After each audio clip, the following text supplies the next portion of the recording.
R15 V2 model. তো এর পাম্পটা চলছে না, তার জন্য খুলে ওয়াশ করে নিয়েছি। তো এখন আমি এটার ভোল্টেজ দিচ্ছে কিনা ব্যাটারি চাবি অন করে চেক করব। তো চাবি অন করেছি, আমি এখন মিটার দিয়ে ভোল্টেজগুলো চেক করব যে ভোল্টেজ ঠিক মতো দিচ্ছে কিনা, তবে আমি বুঝবো যে পাম্প খারাপ আছে। তো ভোল্টেজ ঠিকই দিচ্ছে। চাবিটা অফ করি, আবার একবার অন করে দেখে নেবো ভোল্টেজটা আসছে কিনা। হ্যাঁ, একদম ভোল্টেজ পারফেক্ট আসছে।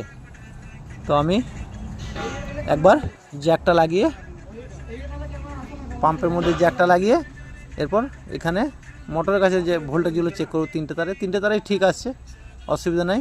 তো পাম্প খারাপ হয়ে গেছে, পাম্প চেঞ্জ করব আমি। তো অন্য পাম্প লাগিয়েছি, এখন পাম্প চাবি অন করলাম, চলছে।